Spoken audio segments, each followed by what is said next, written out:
Come see what to buy next for Adeptus Titanicus.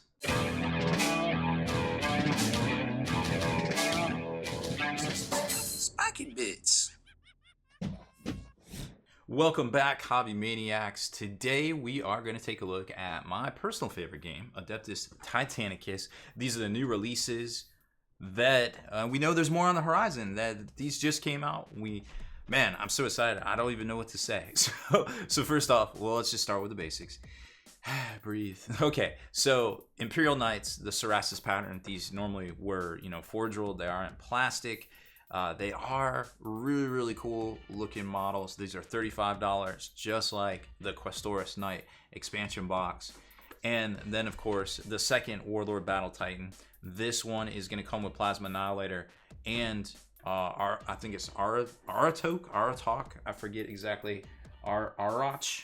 All right, whatever. It comes with a Power Fist, Power Claw, $110 US. Now, truth be told, Games Workshop said they would be releasing just the upgrade sprue, or possibly sprues plural, in some sort of format in early 2019. But currently, November 2018, the only way to get this configuration of weapons from Games Workshop is to pick up this box set.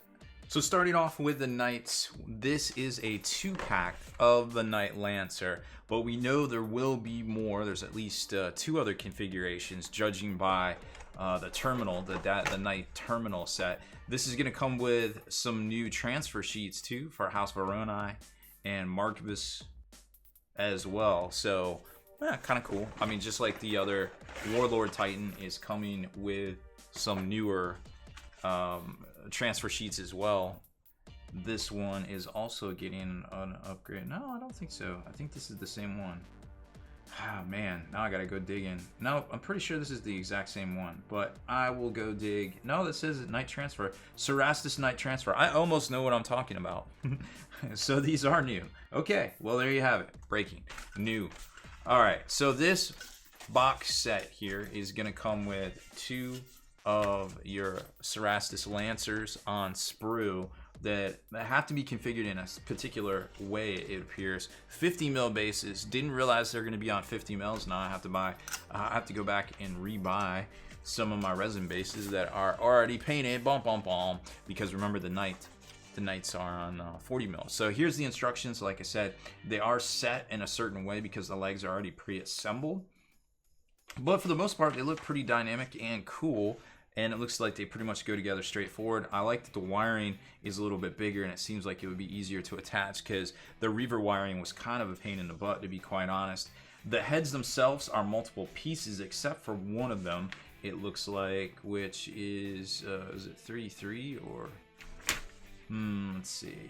I think it is... Nope, that one has... I thought there was 3 heads in here, but I guess not. I guess there is 2, and they both require assembly right there, which is kind of wacky. Okay, well, as far as everything else goes, the torso assembles pretty easily, and the heads are a little fiddly. They are very, very small, as I'm about to show you once we take a look at the sprues here. I could have sworn I saw an extra head. 11, 13, 12. There is an extra head. Ha! I knew it. There it is. So that one comes right off the sprue, ready to assemble. That's what it is. Okay, so number 33 is ready to go, but you have to assemble 11 and 12 right there. Now remember, these are the heads that come with specific Cerastus Knights, the Akron, and also, what is it, the Akron? Oh, the Castigator. That's what it is. So those are the ones that are still coming. So overall, it looks like a pretty easy assembly. Let's take a look at the sprues. Okay, so sprue-wise, it's just a normal single-size sprue that you would expect from many kits out there. You can see the torsos here are left and right. Pretty much everything is segmented almost. Actually, is it mirrored? No, it can't be mirrored because the legs are different. But it almost looks like they mirrored it, but then reciprocated it or flipped it. That's really okay, but the legs are definitely different. And there's a different configuration of shoulder pads right there, and then I would imagine the heads. So there's the head right off the sprue, there's the one, and then here's the one that's different parts. So they are a little different, but for the most part, it's a very cut and pasty. Although even the carapaces are have a couple of different design elements to them, so that's really neat to see. So similar, yet also very different, which is very cool. And if you look at the posing, you'll notice that the legs, if you assemble them the way they tell you to in the book, they're going to be doing the different things like kind of strutting or kind of standing there, or you can kind of combine it and have them kind of running like that, which would be pretty neat as well. So you can definitely have some fun, which we're about to hear once we start clipping all of these very, very tiny pieces down. Tiny yet detailed. I mean, look at the detail work back there. I'm definitely digging it, and it's very, very, I guess it's, pretty true to the Forge World design as well.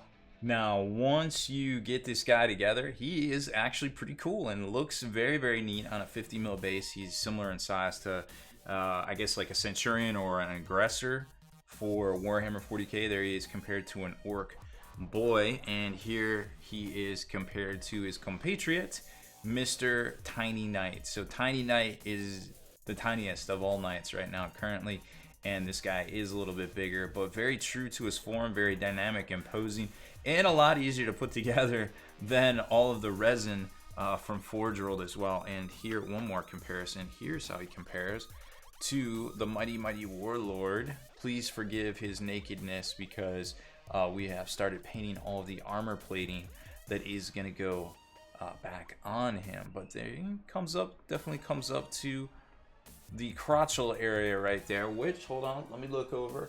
Yep, it definitely is very comparison, or probably exactly the same as size-wise compared to the full-size Forge World Warlord and also a Cerastus Pattern Knight, which I have sort of next to it, but I can definitely tell if it was positioned right next to it that it would be the same exact scale. So same scale, very well detailed, just way, way, way smaller. Probably, I would say this scale is 4:1.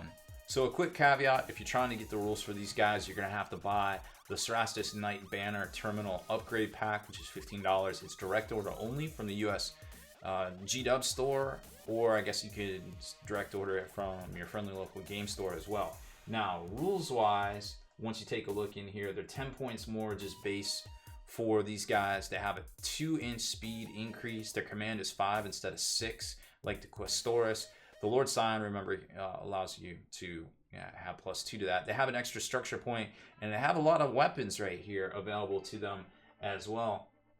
If it does come with a Lancer, you improve the banner's Ion Shield roll by 1. So remember, you get to allocate who takes what attack when you receive incoming fire. So have splashing one of these guys in a banner doesn't seem like a bad idea because you get 2 to a box. So theoretically, you could take 2 banners of these. Now, I haven't pointed out, a lot of, 2,000 point games or anything. So I don't know if the extra points up here and the extra points down here, or excuse me, the extra point right here, plus these, which we don't even know the points for these weapons because that is actually on the back of the card. So your guess is as good as mine when it comes to how much they cost, because I don't have these rules in hand right now, unfortunately. But you can see they will also be coming out with the Castigator, which is going to have and also the Acheron Chain Fist, the Acheron Flame Cannon, Ion Shock, Ion Gauntlet Shield, Shock Blast, which would be on the Lancer, the Lancer's weapon itself, and the Castigator Bolt Cannon. I thought he had a sword too. That's interesting.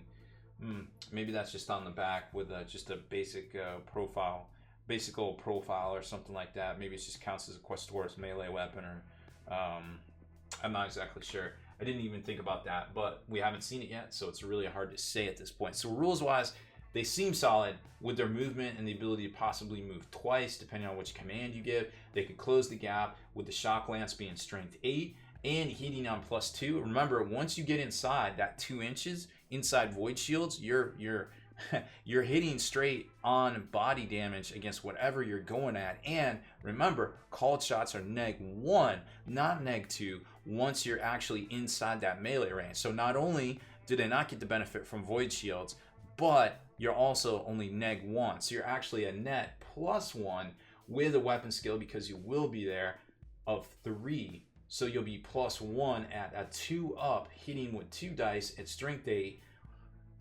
Seems pretty good for anything you hit, depending on how many guys you have, I suppose. It's not going to take down a Warlord, but it'll take down some crippled stuff. Just you wait.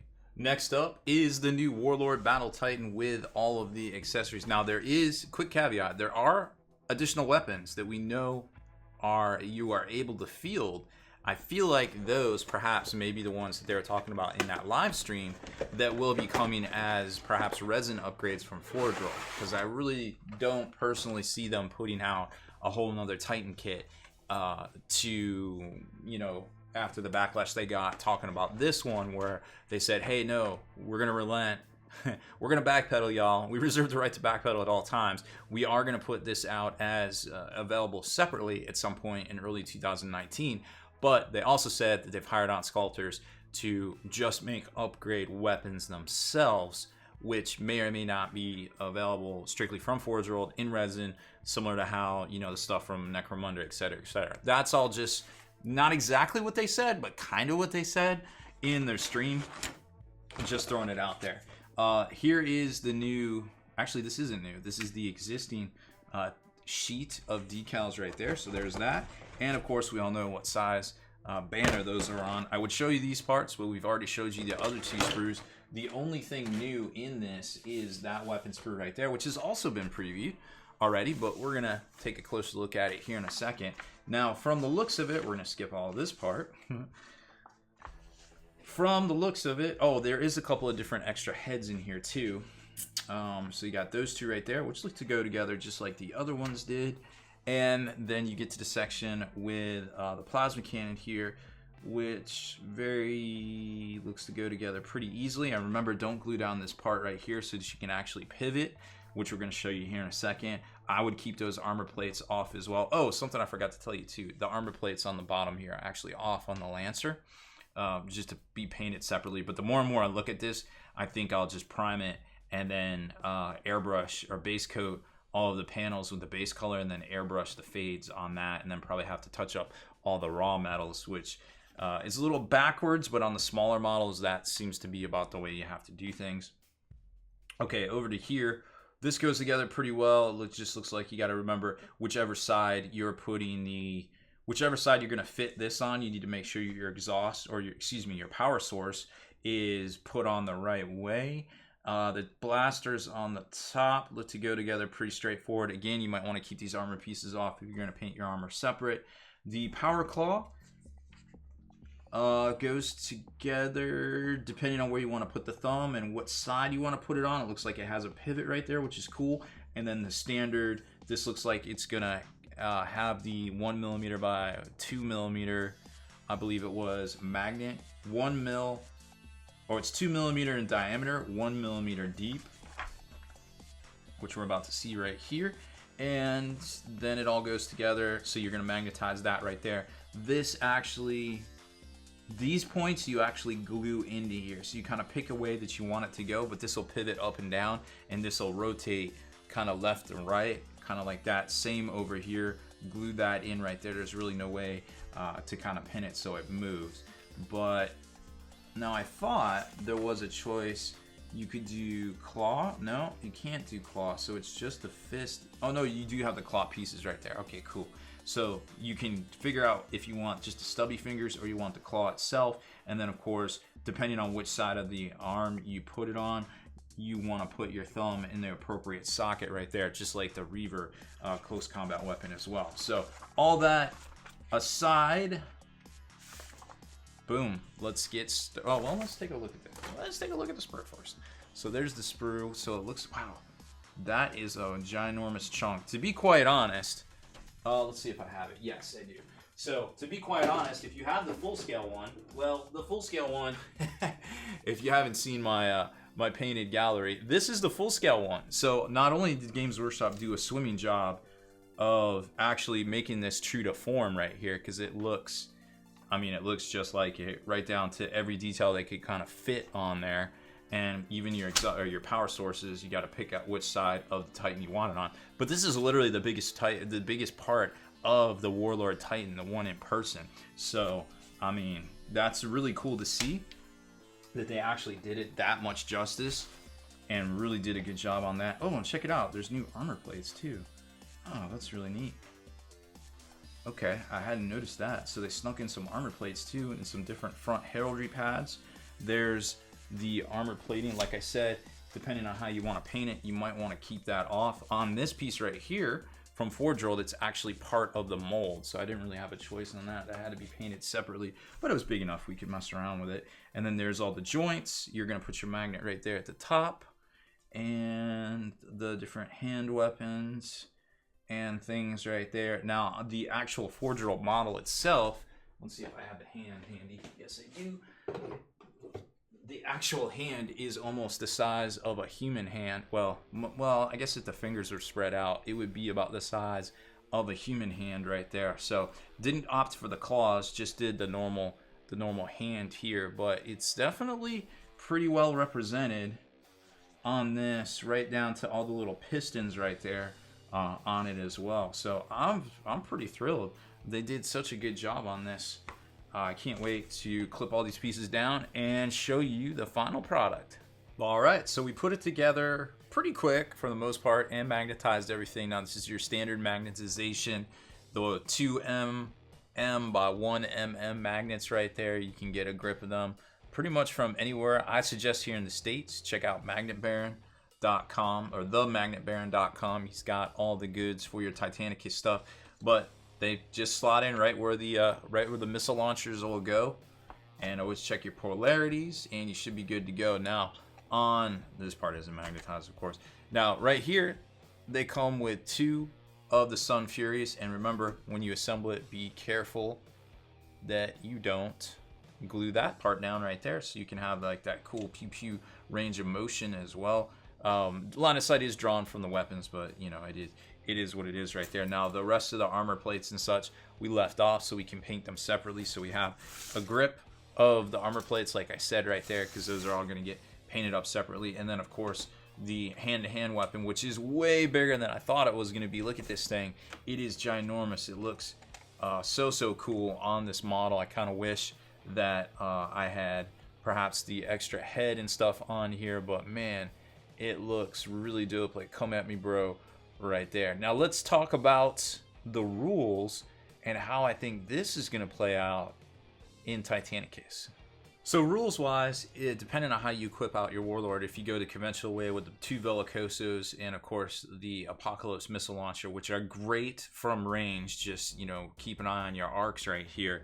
Your difference between the 2 Titan loadouts is going to be very minimal. 510 for the Shooty Dreadnought versus 485 for the Warlord, but versus the Warlord with paired Gatling blasters, Sun Fury, and Titan Power Claw. And why I think that configuration right here might be good is if you take a look at this. Now, while the Warlord doesn't move as quick as, say, a Reaver, of course, or the Super Ninja Quick Warhound, it can take a lot of punishment, right? So and the base is so big that you can box out whole sections of the tabletop. If you have 2 of these advancing up, of course, your long range is going to be at 24 on both of your shooty weapons. But remember, once you get inside of that Void Shields, with the melee, you're going to be getting a +1 because you're only -1 to called shot, so +1 net right there, swinging with 3 dice at 12. Concussive melee. Let's see, what does concussive do? Of course, I did not pre-pull that up. So concussive is going to be attack from a concussive weapon, scores any hits that are not deflected by its shields, roll a d6. On a 1 to 2, the target pivots 45 to the right, 3-4, d3 directly away from the attacking unit without changing its facing, and a 5-6 pivots 45 to the left.